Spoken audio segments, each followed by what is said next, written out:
The first warning came not with a bang, but with a whisper of static across global communication networks. At 3:27 UTC, the first anomalous readings appeared on sensors at the Joint Space Operations Center in Colorado Springs. Commander Jack Harper was pulling a late-night shift, his muscular frame hunched over a holographic display, when the first impossible readings began to materialize. "That can't be right," he muttered, his fingers dancing across the interface. Years of Special Forces training and subsequent strategic analysis had honed his instincts, and right now, those instincts were screaming. The quantum array sensors were detecting multiple massive objects emerging from what could only be described as dimensional fold points, locations where space itself seemed to bend and twist. These weren't natural phenomena. These were arrivals. Dr. Emily Roberts burst into the command center moments later, her tablet displaying a cascade of linguistic and communication analysis. "Jack, these sensor readings, they match something I've been researching for months.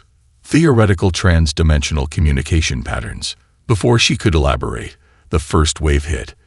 It wasn't an invasion in the traditional sense. No dramatic spacecraft descent, no warning shots across the bow. Instead, the Zornak Collective simply appeared. Massive constructs materialized in orbit around Earth, their geometry defying conventional physics. They were living machines, organic technological hybrids that seemed to pulse with an intelligence far beyond human comprehension. The first strikes were surgical, almost clinical in their precision. Major communication satellites vanished in silent, bloodless eliminations. Global positioning systems collapsed. Military networks went dark in a cascading sequence that suggested not just technological superiority, but a complete understanding of human infrastructure. "They're mapping us," Jack realized, watching the holographic display as entire communication grids went dark. "They know exactly where to hit to maximize confusion." Dr. Roberts was already working, her fingers flying across multiple interfaces. It's more than that. They're not just attacking. They're categorizing. Every system they disable, every network they interrupt. It's like they're solving a complex puzzle. The first physical attacks came 12 minutes later. Major cities didn't explode. They simply ceased to exist. New York, Tokyo, London, Beijing. Massive sections were erased by weapons that didn't just destroy, but seemingly unmade matter itself. Where skyscrapers and millions of lives once existed, there were now geometric voids, perfect negative spaces that defied natural physics. Quantum dissolution weapons. Emily whispered, her scientific mind simultaneously terrified and fascinated. They're not just killing. They're removing entire urban spaces from existence. Jack watched as casualty estimates began to populate his display. The numbers were beyond comprehension. Millions gone in microseconds. Not burned, not crushed, but simply removed. The United Earth government's emergency communication channels came alive with a mixture of panic and desperate coordination. Military commanders who moments ago were discussing deployment strategies were now frantically trying to understand an enemy that seemed to operate on principles completely alien to human warfare. "They're not conquering," Jack said, a chill running down his spine. "They're solving a problem. We're just an equation to them." Dr. Roberts nodded, her analysis continuing even as the world around them collapsed. "The Zornak don't see us as a civilization. We're a mathematical problem to be resolved. And right now, their solution appears to be complete elimination." On the displays, more areas began to vanish. Not just cities, but entire geographical regions. The attacks weren't random.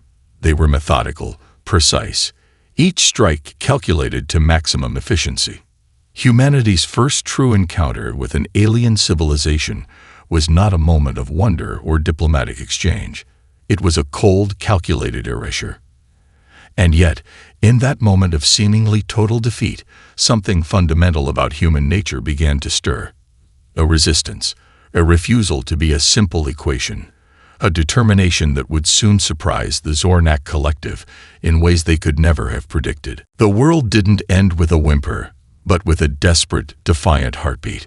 Survivors emerged from underground shelters, subway tunnels, and remote wilderness areas, like antibodies responding to a global infection. In Mumbai, Arya Patel, a 19-year-old quantum computing prodigy, had been preparing for something like this her entire life. Her family's modest basement, lined with Faraday cages and custom-built computer systems, became an unlikely command center. "They think we're predictable," she muttered, her fingers dancing across multiple holographic interfaces cobbled together from salvaged technology. Around her, a network of salvaged communication equipment hummed with life. Old satellite phones, ham radio systems, and custom-built signal boosters that could punch through the Zornak's communication jamming. Thousands of miles away, in the Alaskan wilderness, Marcus Rodriguez adjusted his thermal gear. A former wilderness survival instructor, he'd spent years teaching people how to survive in impossible conditions. Now those skills would save more than just individual lives. They would become crucial to human survival. Jack Harper's emergency broadcast had gone out moments before the major communication networks collapsed. It was simple, direct, and carried a message that would become humanity's rallying cry. Survive. Adapt. Resist. Dr. Emily Roberts worked feverishly in a hidden research facility beneath the Rocky Mountains. Her team was small but diverse, specialists pulled from every conceivable field of study. A Brazilian communications engineer sat next to a German quantum physicist, while a North Korean cryptography expert collaborated with an American neural network specialist. The Zornak made a critical mistake, Emily explained, her voice steady despite the chaos around them. They view us as a single, solvable system. But we're not a system. We're a network of networks. Their first breakthrough came from an unexpected source. The global maker community. Those individuals who could build, repair, and reimagine technology began to mobilize. Online forums that had once shared 3D printing designs and electronics hacks now became war rooms of human resistance. In Sao Paulo, a collective of engineers converted an abandoned automotive factory into a rapid prototyping center. They were producing communication devices, signal boosters, and rudimentary electronic warfare tools faster than the Zornak could track or destroy them. Marcus Rodriguez's Wilderness Survival Group became something more than just a survival team. They developed communication protocols that predated electronic systems, complex hand signals, coded messages, and movement patterns that could transmit information across vast distances without using any electronic signature. Arya Patel's most significant contribution wasn't technological, it was psychological. She developed an algorithm that could predict Zornak communication patterns by treating their transmissions as a language to be decoded, not just a series of signals to be jammed. They think in pure logic, she explained to Jack Harper during the encrypted communication. But logic always has patterns, and patterns can be exploited. The resistance wasn't just about survival. It was about proving that humanity couldn't be reduced to a simple equation. Dr. Roberts' analysis revealed the Zornak's fundamental weakness. Their advanced technology was both their greatest strength and their most significant vulnerability. They had optimized themselves so completely that they had lost the ability to truly improvise. Every action was a calculated response, every strategy a mathematical solution. Humans, by contrast, thrived on chaos. They could make illogical choices that defied prediction. A soldier might sacrifice strategic position to save a single teammate. A group might mount an attack that, by all mathematical models, was suicide, but would succeed through sheer audacity and creativity. We're not a problem to be solved, Jack Harper told his growing network of resistance fighters. We're a species that rewrites the rules of the problem itself. By the end of the first month, humanity had transformed. No longer were they a unified global civilization. They were a distributed network of survivors, each group adapting, learning, and preparing to fight back in ways the Zornak could never predict.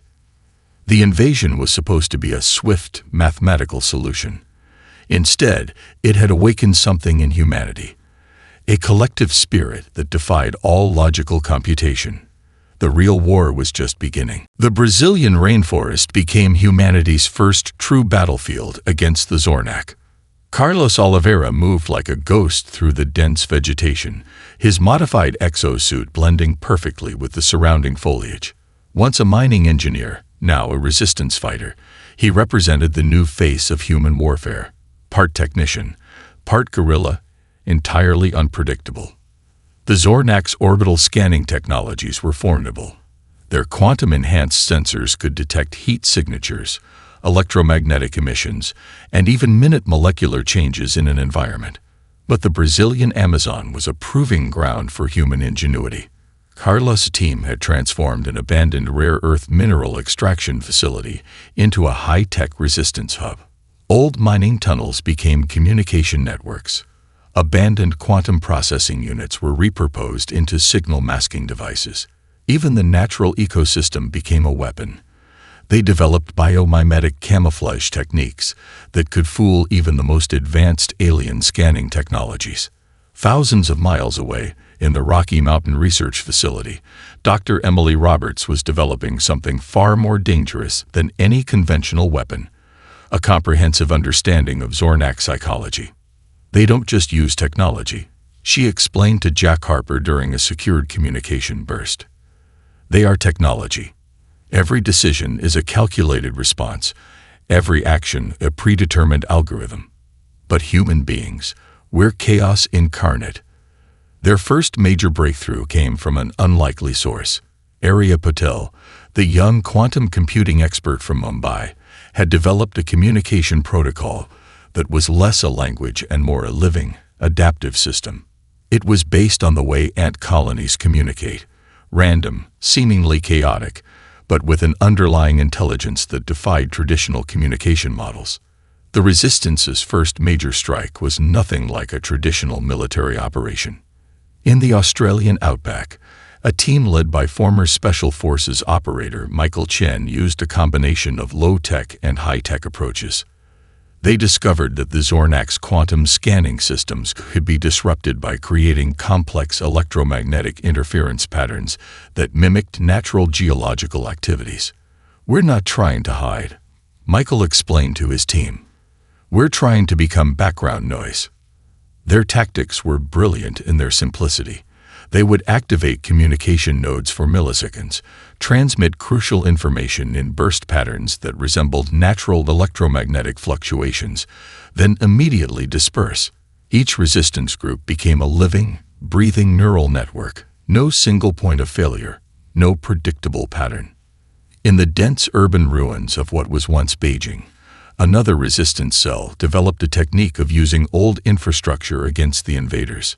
Subway tunnels, abandoned utility corridors, and forgotten communication conduits became arteries of resistance. They moved like phantoms, their movements calculated to appear random, their communications a constant shell game that kept the Zornak perpetually off balance. Dr. Roberts' psychological profile of the alien invaders became increasingly clear. The Zornak viewed conflict as a mathematical problem to be solved with the most efficient solution. Humans, by contrast, saw conflict as a challenge to be met with creativity, adaptation, and an almost irrational persistence. They're looking for patterns, Jack Harper realized during a strategy session. So we'll give them patterns, and then completely destroy those patterns. The resistance began to employ psychological warfare on a global scale. False communication signals would be broadcast, leading Zornak scanning teams on wild goose chases. Entire resistance groups would appear to be in one location, only to strike from an entirely different direction. Carlos Oliveira's team in the Brazilian rainforest perfected a technique of using the natural environment as both camouflage and weapon. They developed biomimetic technologies that could alter heat signatures, electromagnetic emissions, and even molecular structures to blend perfectly with the surrounding ecosystem. During one particularly audacious operation, they managed to hack into a Zornak reconnaissance drone. Instead of destroying it, they reprogrammed it to broadcast completely nonsensical data, mathematical equations that seemed to make sense at first glance, but were actually pure gibberish. The Zornak leadership found themselves facing an impossible scenario. Every time they thought they had solved the human resistance equation, the humans would change the entire mathematical framework. Humanity wasn't just fighting back. They were rewriting the very rules of conflict. The Rocky Mountain Command Center looked more like a neural network than a traditional military installation. Screens covered every surface, displaying a dizzying array of data streams, communication patterns, and strategic projections. Dr. Emily Roberts stood at the center, her mind working faster than the quantum computers surrounding her. "It's not about winning," she told Jack Harper, her voice steady despite the weight of humanity's survival resting on their shoulders. "It's about making them understand that we can't be solved." The latest mission would push that principle to its absolute limit. Deep in the Alaskan wilderness, Marcus Rodriguez led a team that was about to execute a plan so audacious it bordered on madness. They had spent weeks preparing, understanding that their target wasn't a physical location, but the very psychological framework of the Zornak's decision-making process. Their team was a study in human diversity and adaptability. Maya Ramirez, a former Argentine Special Forces operative, worked alongside Wai Zong, a computational linguist from Shanghai. Beside them, Jacob Thompson, a neurodivergent data analyst whose brain processed information in patterns the Zornak could never predict, completed their core unit. The mission was simple in concept, impossible in execution. They would deliberately create a series of scenarios that would completely shatter the Zornak's understanding of strategic logic. Their first move involved a series of coordinated, seemingly suicidal attacks that defied all conventional military strategy. In the deserts of Nevada, a small resistance group would mount an attack on a Zornak communication relay. Mathematical analysis would show the attack had a 0.03% chance of success. By all logical computations, it was pure suicide. But humans rarely followed mathematical predictions. The attack would be designed to achieve something counterintuitive. Instead of trying to destroy the relay, the team would deliberately allow themselves to be almost completely decimated, but not before transmitting a specific set of mathematical equations and communication patterns that would confuse the Zornak's computational systems. In the Arctic Research Base, Jacob Thompson had spent weeks developing a series of mathematical sequences that looked like strategic data but were actually elaborate psychological triggers. Each equation was designed to introduce subtle inconsistencies that would force the Zornak's computational systems to waste enormous processing power trying to resolve impossible logical paradoxes. "They view us as a problem to be solved," Jacob explained, his fingers dancing across multiple interfaces. "So we'll become a problem that cannot be solved through traditional computational methods." Arya Patel's communication network played a crucial role. Her adaptive communication protocols would broadcast these missions, these seemingly illogical actions, across multiple channels. Each transmission was itself a weapon, a psychological improvised explosive device designed to detonate within the Zornak's rigid computational frameworks. The mission in Nevada was just the beginning. Simultaneously, resistance groups in Australia, Brazil, and the remains of Eastern Europe would mount similar attacks. Each would be mathematically impossible. Each would achieve something entirely unexpected. A group would sacrifice strategic positioning to save a single team member. Another would mount an attack that appeared to have no strategic value beyond pure psychological disruption. Dr. Roberts had discovered the fundamental weakness in the Zornak's computational approach. They viewed conflict as a mathematical optimization problem. Humans saw it as a challenge of will, of spirit, of collective determination. "Look at these projections," she told Jack Harper, pointing to a holographic display that showed the increasing computational stress on Zornak systems. "Every time they try to predict our actions, we introduce another layer of complexity. We're not just fighting.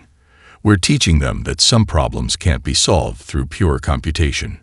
The Nevada team knew the risks. Their mission had a 99.97% projected failure rate. In the Zornak's computational models, they were already considered casualties. But humans had never been good at accepting computational predictions. As they moved into position, Maya Ramirez looked at her team. "Remembered," she said, a slight smile crossing her face. "We're not here to win. We're here to make them understand that winning is more complicated than they think." The attack would begin in precisely 17 minutes, and the Zornak would never see it coming. The abandoned semiconductor factory in Penang, Malaysia, had become something entirely unexpected. What was once a high-tech manufacturing facility now pulsed with a kind of desperate, brilliant energy that could only be described as quintessentially human. Area Patil stood at the center of a makeshift research hub that defied every conventional approach to technological development. Around her, a global network of survivors worked in real time, connected through encrypted communication channels that danced between various communication spectrums. "We're not trying to match their technology," she explained to Jack Harper during their daily encrypted briefing. "We're trying to create something they can't possibly predict." The factory had been transformed into a living, breathing innovation engine. 3D printers cannibalized from medical facilities, research labs, and educational institutions worked alongside quantum computing modules cobbled together from salvaged gaming rigs and research equipment. Teams worked in shifts that blurred the lines between day and night, between individual expertise and collective intelligence. In one corner, a group of teenage engineers from Mumbai worked alongside retired NASA scientists. They were developing adaptive communication modules that could change their quantum signature faster than the Zornak scanning technologies could track. Beside them, a team of neurodivergent programmers created communication algorithms that mimicked the chaotic, nonlinear thinking patterns of the human brain. Dr. Emily Roberts' psychological research had become the cornerstone of their technological approach. They weren't just developing weapons or communication systems. They were creating technologies that embodied the fundamental unpredictability of human consciousness. A breakthrough came from an unexpected source. Jacob Thompson, the neurodivergent data analyst, had developed a communication protocol that was less a language and more a living, adaptive system. It drew inspiration from the most unexpected places: the way ant colonies communicate, the neural networks of the human brain, the complex ecosystem interactions in the Amazon rainforest. The Zornak think in straight lines, Jacob explained, his fingers moving rapidly across multiple interfaces. We think in fractals. The technologies they developed defied traditional classification.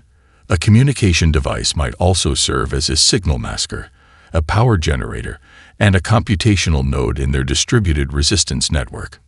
Nothing was single-purpose. Everything was adaptive.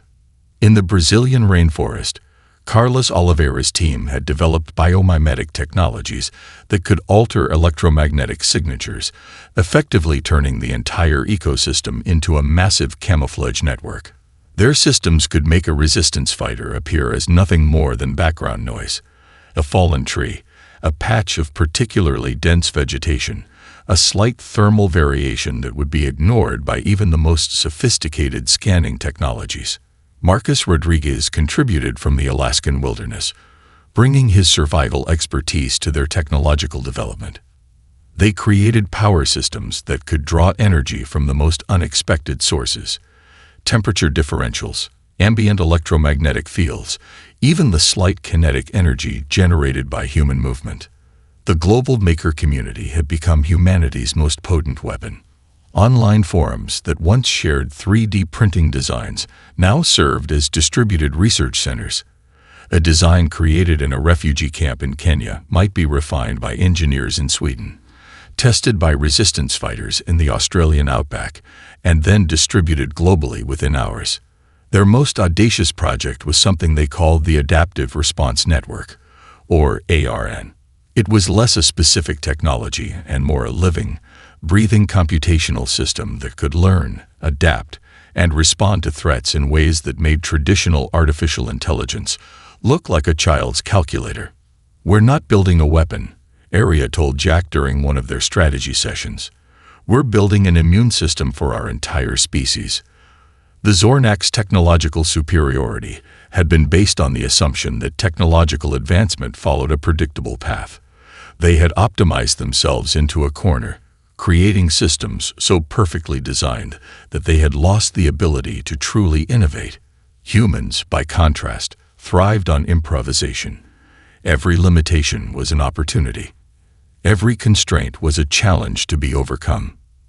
In the Penang factory, a massive holographic display showed their global network, a constellation of resistance cells, each contributing, each adapting, each pushing the boundaries of what was possible. They weren't just fighting for survival anymore. They were reimagining what it meant to be a technological species. And the Zornak had no idea what was coming. The Zornak Primary Command Center hung in low Earth orbit, a massive construct of crystalline technology that defied traditional understanding of engineering. Its quantum computational core was designed to be impenetrable, a living network of decision-making algorithms that processed information faster than any known technological system in the known universe. Jack Harper's plan was nothing short of madness. "We're not going to attack it," he explained to his core team in the Rocky Mountain Command Center. "We're going to make it attack itself."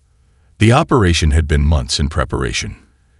Every resistance cell around the globe had been working toward this moment, a coordinated effort so complex that no single group knew the entire plan. It was a living, breathing strategy that could adapt in real time, a concept that would completely baffle the Zornak's linear computational thinking. Maya Ramirez would lead the primary infiltration team, a veteran of special forces with a background in quantum systems engineering. She represented the new breed of human resistance fighter, part soldier, part scientist, entirely unpredictable. Their entry point was the most unlikely location, a decommissioned deep-sea research station in the Mariana Trench. Arya Patel had discovered a quantum communication anomaly that created a potential backdoor into the Zornak's communication networks. It was a vulnerability so subtle that it would be invisible to their computational scanning systems. The team's composition was deliberate. Jacob Thompson, with his neurodivergent ability to process information in nonlinear patterns, worked alongside Wei Zong, a computational linguist who had spent months decoding the subtle nuances of Zornak communication protocols. Dr. Emily Roberts provided the psychological warfare strategy that would turn the aliens' own systems against them. Their first move was counterintuitive. Instead of attempting to destroy the command center, they would introduce a series of computational paradoxes, mathematical sequences and communication patterns that would force the Zornak systems to waste enormous processing power trying to resolve impossible logical contradictions. "Think of it like a virus," Jacob explained, his fingers moving across multiple holographic interfaces, but not a traditional computer virus. "This is a cognitive virus.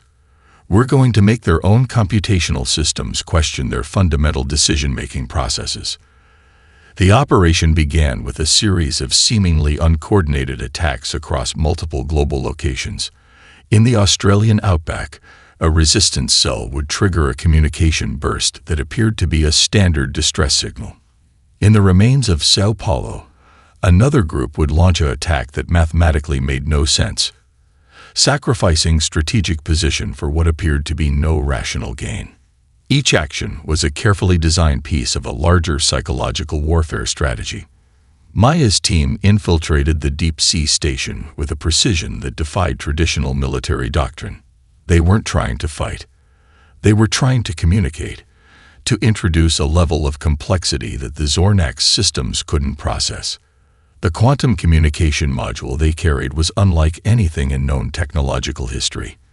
Developed through a collaboration of neuroscientists, quantum physicists, and resistance engineers, it was designed to exploit the fundamental differences between linear computational thinking and the chaotic, adaptive nature of human consciousness. As they initiated their infiltration, Dr. Roberts watched the computational models in real time. The Zornak Command Center began to show signs of computational stress. Their systems were encountering information that didn't just challenge their understanding. It fundamentally questioned the very basis of their decision-making processes. "They're trying to solve a problem," Emily said, a slight smile crossing her face. "That doesn't have a solution." The turning point came not with a massive explosion or a decisive battle. It came with a series of computational paradoxes that began to tear apart the Zornak's decision-making capabilities from the inside. Their quantum computational core began to slow. Decision trees became increasingly complex. What had once been instantaneous computational processes now became bogged down in endless recursive loops. Jack Harper watched the holographic display, understanding the true nature of their victory. They weren't defeating the Zornak through superior firepower or technology. They were defeating them by introducing a level of complexity that their linear computational systems simply could not comprehend. Humanity's greatest weapon wasn't a weapon at all. It was the ability to introduce chaos into a system that believed chaos was impossible. The Zornak computational primacy, their highest governing body, found itself in an unprecedented state of cognitive dissonance. For the first time in their species' recorded history, their computational models had failed to predict or control a developing scenario. Zortek, the primary neural computational representative, analyzed the human resistance data with increasing complexity. What had begun as a simple planetary elimination protocol had transformed into something far more intricate. Humans were not just resisting. They were rewriting the fundamental understanding of resistance itself. Observe the paradox. Zortek communicated to the Primacy Council through their quantum entanglement communication network. Each computational model we generate becomes invalid the moment it is created. Dr. Emily Roberts' psychological warfare had worked beyond their wildest expectations. The human resistance wasn't just fighting. They were teaching the Zornak an entirely new way of perceiving conflict, intelligence, and adaptability. The breakthrough came from an unexpected analysis of human communication patterns. Unlike the Zornak's linear, optimization-based communication, human networks function more like biological ecosystems. Information didn't flow in predictable channels. It adapted, mutated, found unexpected pathways. Arya Patel's communication protocols had been particularly devastating. What the Zornak initially interpreted as random noise was actually a sophisticated, adaptive communication system that could change its fundamental structure faster than the aliens could analyze it. Jack Harper understood the psychological warfare at a fundamental level. "We're not trying to win," he had told his team. "We're trying to make them understand that winning is more complicated than they think." The Zornak had approached humanity as a mathematical problem to be solved. Instead, they found themselves confronting a living, breathing computational system that defied every known model of intelligence and conflict. Their analysis revealed something truly unprecedented. Human resistance wasn't centralized. It wasn't even a single strategy. It was a distributed network of creativity, where each resistance cell could adapt, improvise, and respond to threats in ways that were fundamentally unpredictable. Jacob Thompson's work on cognitive diversity became a critical point of analysis. The Zornak discovered that human neurodiversity, what they had initially considered a computational inefficiency, was actually a profound strategic advantage. Individuals who thought differently weren't outliers. They were essential to the species' adaptive capabilities. In one particularly revealing moment, the Zornak computational systems detected a resistance operation that by all mathematical models should have been a complete failure. A small team in the Brazilian rainforest mounted an attack that had a 0.03% chance of success. Not only did they survive, but they achieved an objective that wasn't even part of the original mission parameters. Computational improbability is not failure, Zortek realized. For humans, it is an opportunity. The psychological transformation was gradual but profound. The Zornak began to understand that humans weren't a species to be conquered or eliminated. They were a fundamental reimagining of what intelligence could be. Dr. Emily Roberts had prepared for this moment. Her research wasn't just about defeating the Zornak. It was about creating a framework for interspecies understanding that went beyond traditional computational models. Maya Ramirez's infiltration team had introduced something truly revolutionary during their quantum communication breach. It wasn't just information, it was a way of thinking. They had essentially uploaded a cognitive virus that was more about perspective than data. The Zornak discovered that human hope wasn't a statistical probability. It was a fundamental force of nature. Their computational models began to change. Where they once sought elimination as the most efficient solution, they now saw potential. Where they once viewed conflict as a problem to be solved, they now saw it as a complex, adaptive system. We have been interpreting their resistance incorrectly. Zortek communicated to the Primacy Council. They are not fighting against us. They are fighting for a concept we have never fully understood: potential. The final analysis was both terrifying and fascinating. Humanity wasn't just a species to be categorized or eliminated. They were a living, breathing computational system that could transform the very nature of intelligence itself. As the Zornak began to truly comprehend humanity, they realized something profound. They were no longer the observers. They had become the observed. And nothing would ever be the same again. The final confrontation wasn't a battle. It was a conversation. Jack Harper stood in the makeshift diplomatic chamber, a converted research facility deep in the Rocky Mountains. Beside him, Dr. Emily Roberts and Zortek, the primary Zornak representative, prepared to redefine the relationship between two fundamentally different forms of intelligence. The room itself was a testament to human adaptation.